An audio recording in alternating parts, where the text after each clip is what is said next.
Bom, então nós vamos falar sobre a Lei Orgânica da Saúde, que é a Lei 8080.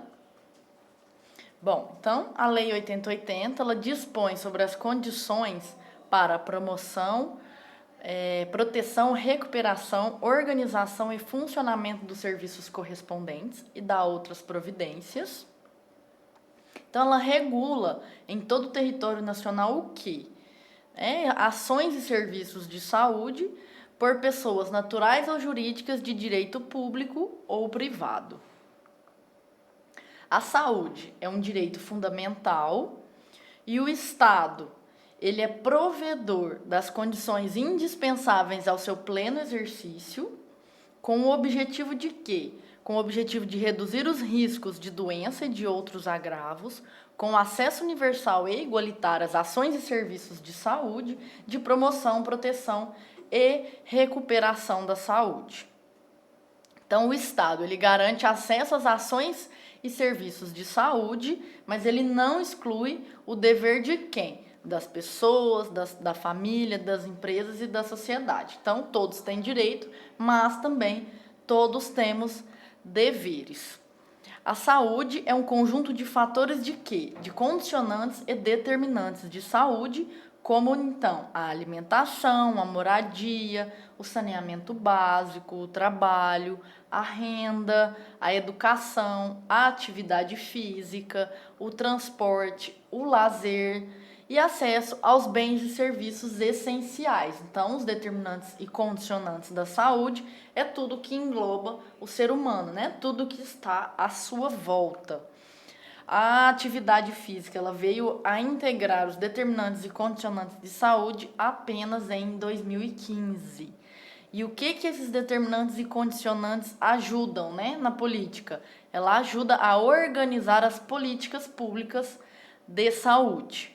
Bom, o SUS é o quê? É um conjunto de ações e serviços de saúde prestados por órgãos e instituição da administração direta e indireta, mantidas pelo poder público. O poder público é quem? As esferas federais, estaduais e municipais, certo? Então, o SUS também ele tem a participação da iniciativa privada.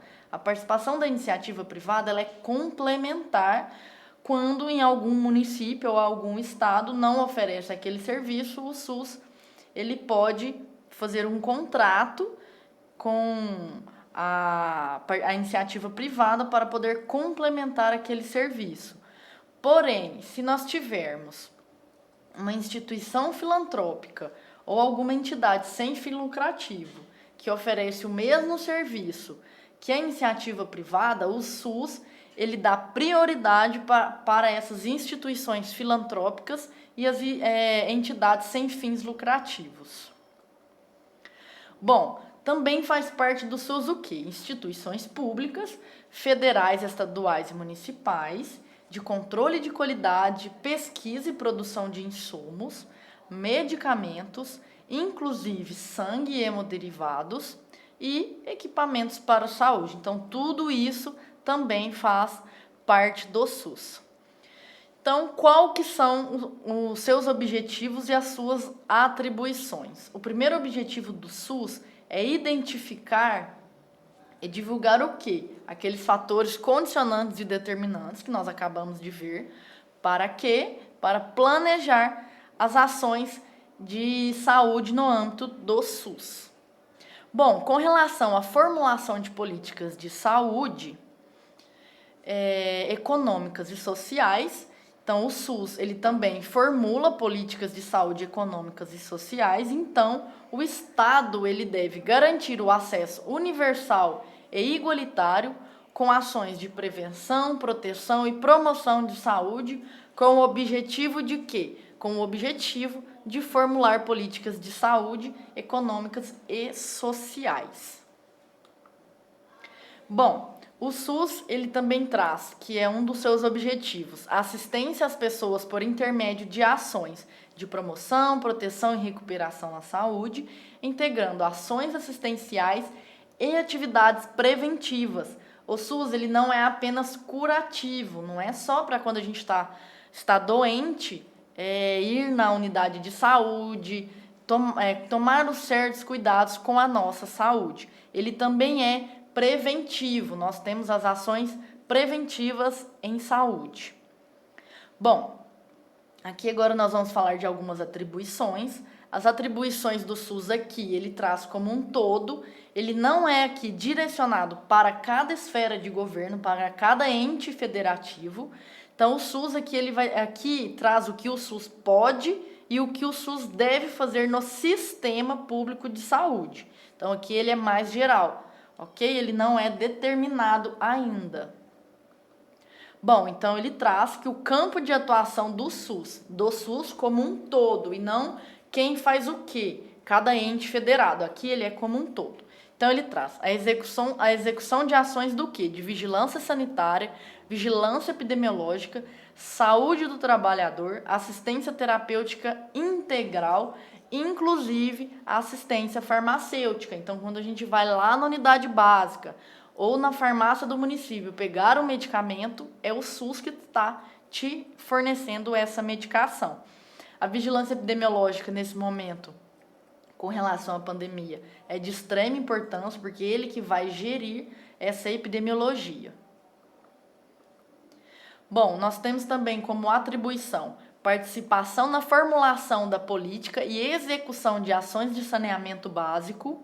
Então, ele participa da sua formulação das políticas de saneamento básico. Ele vai ordenar a formação de recursos humanos na área da saúde. Prestar muita atenção, porque essas atribuições, elas despencam em concurso. Então, a vigilância nutricional, o SUS também faz essa vigilância nutricional. E a orientação alimentar, nós temos a cartilha de nutrição, né, de orientação alimentar. Então, outra atribuição do SUS é a colaboração na proteção do meio ambiente. Quando nós falamos meio ambiente, não é o ambiente como mata apenas, né, como as plantas e os animais, mas também como ambiente de trabalho, porque ele traz a saúde do trabalhador como uma atribuição do SUS, que é de extrema importância. A formulação de política de medicamentos, equipamentos imunobiológicos e outros insumos de interesse para a saúde e a participação na sua produção. Então, uma das atribuições do SUS é formular a política de equipamentos, de medicamentos imunobiológicos. Isso cai bastante em concurso, eles embaralham todas essas atribuições. Bom, então ele também é uma atribuição do SUS. Controlar e fiscalizar serviços de produtos e substâncias de interesse para a saúde. Aqui nós temos uma pegadinha também de concurso, que ele fiscaliza e inspeciona alimentos, água e bebidas para o consumo humano. Quando a gente pega algumas questões, nós vemos aí para o consumo animal. Então, tomar bastante cuidado com essa parte. Participação no controle e na fiscalização da produção, transporte, guarda e utilização de substâncias e produtos psicoativos, tóxicos e radioativos. Então, a gente, né, com a lei, nós vamos percebendo que o SUS ele está em todo o país e em todos os locais. Então, nós utilizamos, sim, o SUS. O incremento em sua área de atuação no desenvolvimento científico e tecnológico. Então, ele também incrementa essa atuação científica, importantíssima nesse momento. E ele também faz a formulação e a execução da política de sangue e seus derivados. Bom, com relação à vigilância em saúde, nós temos também a vigilância epidemiológica. A vigilância epidemiológica ela é um conjunto de ações que proporcionam o quê? O conhecimento, a detecção ou a prevenção do quê? De qualquer mudança nos fatores determinantes e condicionantes que a gente viu lá atrás, da saúde individual ou coletiva. Então, não é só individual ou só coletiva, são os dois. Bom, aqui, com a finalidade de recomendar e adotar as medidas de prevenção e controle de doenças e agravos. Quando a gente fala de doenças e agravos, nós não falamos apenas de doenças transmissíveis. Nós falamos de doenças crônicas também. Muito importante entender essa parte, que ela não traz apenas as doenças transmissíveis, também as doenças crônicas.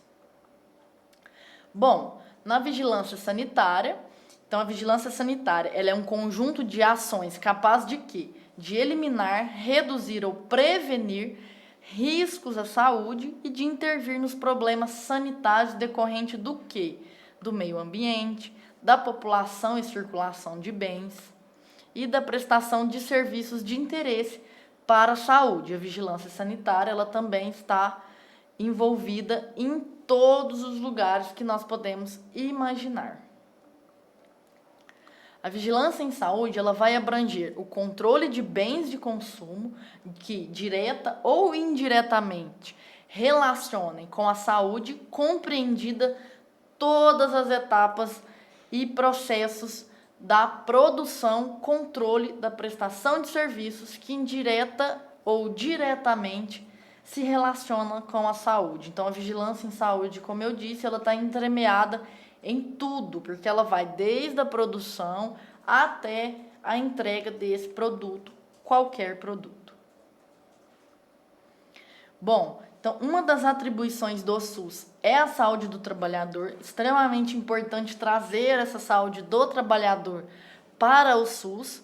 Então, através das ações de vigilância epidemiológica e sanitária, visa a promoção e proteção da saúde dos trabalhadores e também a recuperação e a reabilitação desses trabalhadores. Entendemos aí que o SUS, ele não apenas faz o tratamento dos doentes, ele também reabilita essas pessoas. Então, ele está em todas as etapas do processo de adoecer e principalmente do processo de ficar saudável, de promoção de saúde.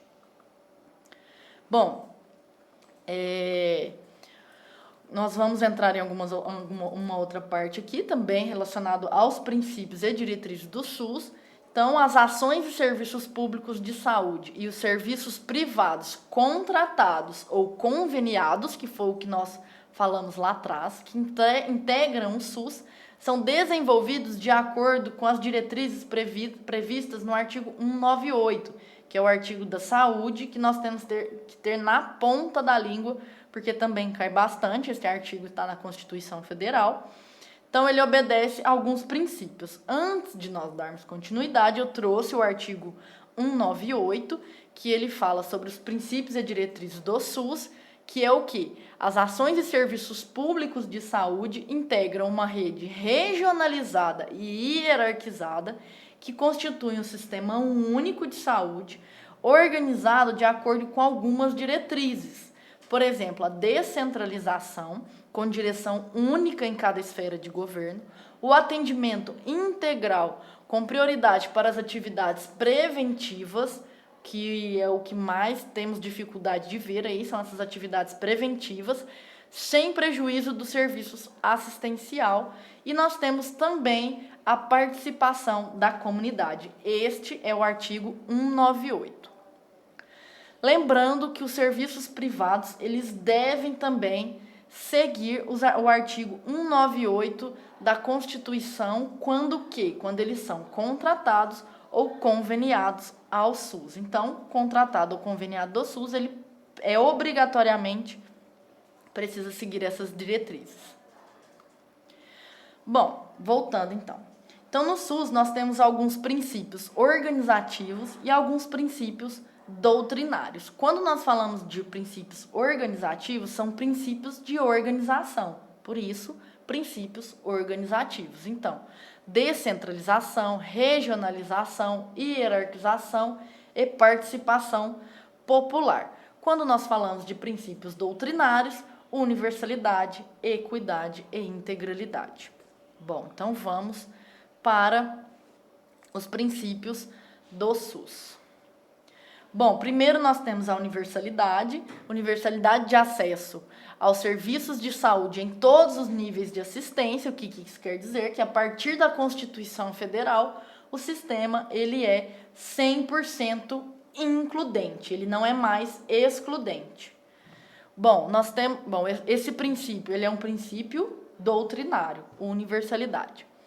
Temos também a integralidade, que é a integralidade da assistência, entendida como o quê? Um conjunto articulado e contínuo das ações e serviços preventivos e curativos, individuais e coletivos, exigidos para cada caso em todos os níveis de complexidade do sistema. Quando ele traz essa integralidade, o que ele quer dizer com isso? Oferecer o todo para aquela situação. O homem, ele é o quê? Um ser biopsicossocial. Nós precisamos ter um olhar holístico sobre esse homem. Lembrando que homem não é homem e mulher, é o homem, né? O ser humano. Então, a integralidade, ele é um princípio também doutrinário. Nós temos a preservação da autonomia das pessoas na defesa da sua integridade física e moral. O que ele quer dizer com isso? Que o indivíduo, ele tem direito sobre o seu corpo, o indivíduo, ele tem poder de decisão. Essa preservação de autonomia é um princípio organizativo. Temos também a igualdade da assistência à saúde, sem preconceitos ou privilégios de qualquer espécie. Quando ele fala isso, ele traz o quê? Que é igualitário para todos, para todo mundo, independente de ser branco, preto, índio, travesti, pobre, rico, azul, amarelo, qualquer um, é tudo igual. Esse é um princípio organizativo. Bom, temos também o direito à informação, as pessoas assistidas sobre a sua saúde, ou seja, toda pessoa tem direito de saber o que está acontecendo com a sua saúde. Quando a gente fala que o prontuário é do paciente. O prontuário não é meu profissional de saúde, o prontuário é do paciente. Isso, então, é um princípio organizativo, porque ele é de organização. Com relação aí também aos princípios e diretrizes, temos a divulgação da informações quanto ao potencial dos serviços de saúde e a sua utilização pelos usuários. Quando ele fala isso, ele traz que o município, ele deve informar onde atende e quem atende. Então, o município, ele deve te encaminhar. Se ele não atende, ele vai te encaminhar, por exemplo, para Uberlândia, que é o polo da macro-região, ok? Então, ele deve informar quem atende o que dentro daquele município. Isso, então, é um princípio organizativo. Temos também a utilização da epidemiologia para o estabelecimento de prioridades e a alocação de recursos e a orientação pragmática. Essa pragmática são os prazos para cada finalidade. Para cada prioridade, desculpa. Bom, a epidemiologia, ela é a base da tomada de decisão. Esse princípio, ele é um princípio organizativo. Então, é através da epidemiologia que nós vamos direcionar os nossos recursos. Nesse momento, nós temos aí a Covid-19. Então, epidemiologicamente, ela trouxe esses dados e estabelecer essa prioridade para direcionamento dos recursos. Nós temos também a participação da comunidade. A participação da comunidade, ela é feita através dos conselhos e conferências de saúde. Isso é estabelecido pela 842. Ela não é estabelecida aqui na Lei 8080. Ele só traz a participação da comunidade. O restante vem na Lei 842.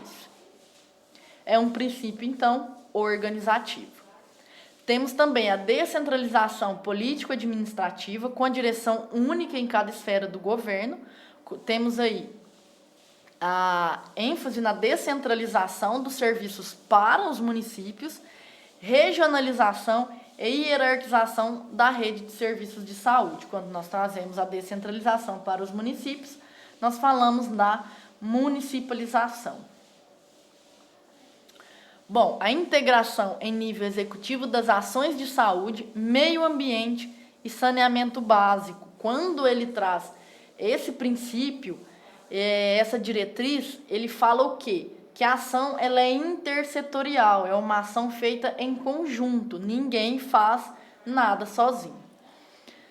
Esse é um princípio também organizativo. Temos aí a conjunção dos recursos financeiros, tecnológicos, materiais e humanos